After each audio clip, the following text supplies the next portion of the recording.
Good afternoon, everyone.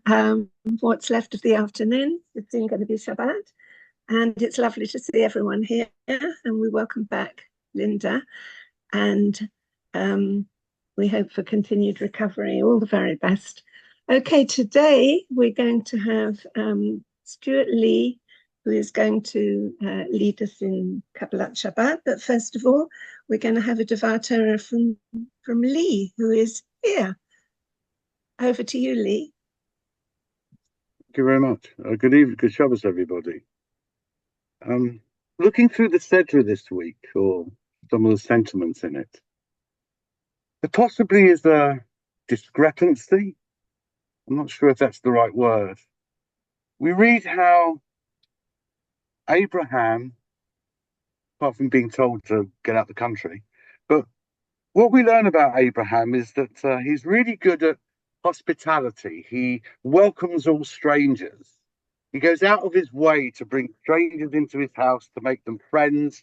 He washes them, he feeds them, he looks after them.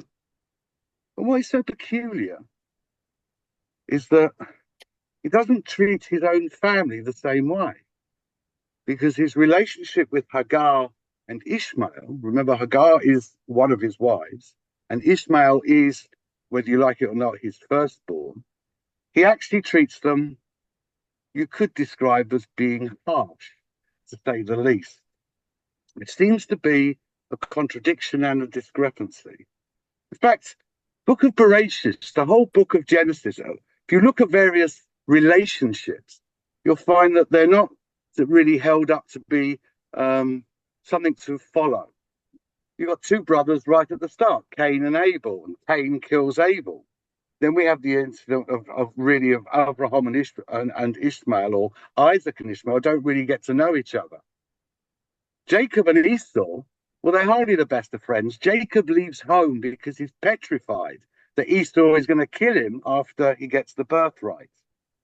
And obviously, as we go on a bit further, we find the lovely, cozy relationship between Joseph and his brothers. That's really something to write home about.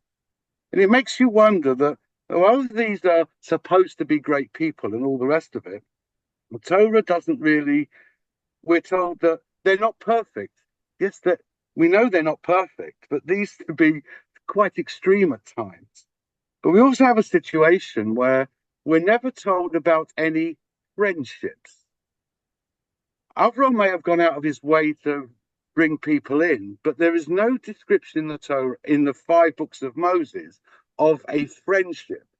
The only friendship that we really read about, if you like, is the one between Naomi and Ruth, but that's a different relationship. But the only true friendship is David, the story of David and Jonathan, which occurs in the book of Samuel, where they not only become friends, but they actually swear if you like, an oath to each other to always look out for each other and to save each other if one's in a bad way. And it's interesting that what breaks them apart is Jonathan's father's relationship with David. He sees him as an arch enemy. And Jonathan, being the dutiful son, actually has to support his father rather than his friend.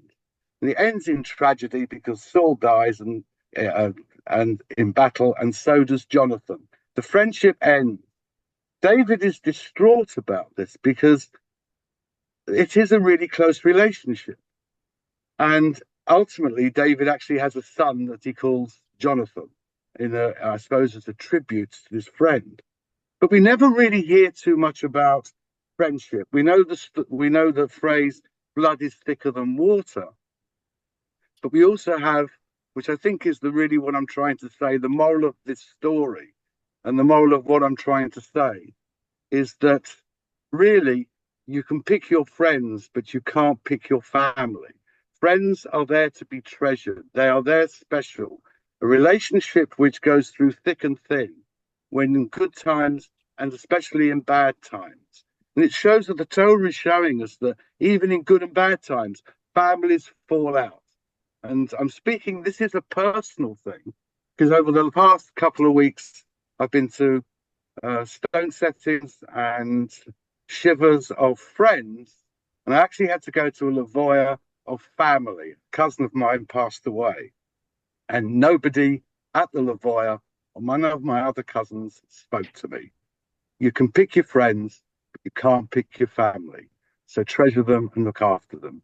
Shabbat shalom, everybody. Thank you, Leigh, for your words.